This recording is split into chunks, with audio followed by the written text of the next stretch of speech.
Long ago, in a land of golden deserts and shining rivers, there lived a wise and powerful king named King Zayan. People said he was not only powerful, but also incredibly wise. He ruled his kingdom with justice, kindness, and deep understanding. King Zion had a special gift. He loved learning about the world and often observed nature, animals, and people carefully. Because of his wisdom, his kingdom became peaceful and prosperous. One bright morning, while King Zion was sitting in his grand palace garden, a small bird named Hoodoo flew quickly toward him. Hoodoo was known for traveling far and bringing news from distant lands. The little bird landed near the king and chirped excitedly. "Your Majesty," Hoodoo seemed to say, "I have seen a great kingdom far away in the southern desert. It is ruled by a powerful queen named Queen Liyana." King Zion became curious. "A queen?" he said thoughtfully. "Tell me more."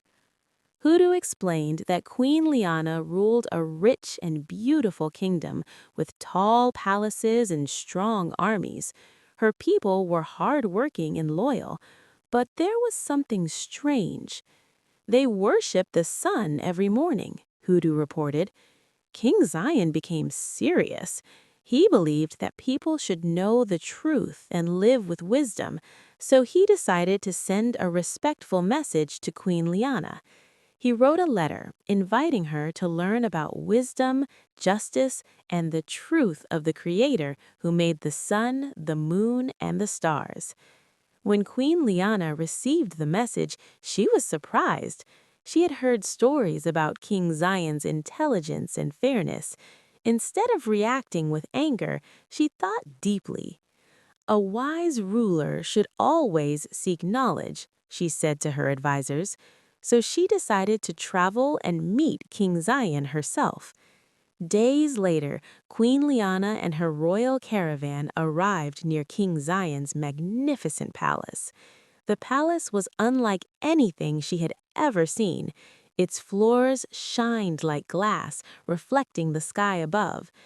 As Queen Liana walked through the palace, she noticed the order, beauty, and peaceful atmosphere everywhere. Finally, she met King Zion. He welcomed her warmly and spoke with kindness and respect. Instead of showing pride in his power, he spoke about wisdom, responsibility, and the importance of guiding people toward truth and goodness. Queen Liana listened carefully. The more she spoke with King Zion, the more she realized how thoughtful and wise he was. His leadership was not based only on power, but on understanding and fairness. For the first time, she began to question the traditions she had always followed. That night, she spent hours thinking about everything she had seen and heard: the shining palace, the peaceful kingdom, and the wisdom of King Zion. The next morning, she stood before the king and said, "I came here as a curious ruler, but I leave with a heart that has learned something new. True wisdom is greater than power." King Zion smiled kindly. The meeting between the wise king and the thoughtful queen became famous across many lands. Their friendship brought peace and cooperation between their kingdoms. From that day forward, both kingdoms grew stronger, not because of armies or riches, but because of wisdom, humility, and the desire to seek truth. And people would later tell this story for generations, the story of a wise king, a thoughtful queen, and a small bird who carried a message that changed history. And dear audience, if you liked the story, kindly like and subscribe to my channel and share it with your friend.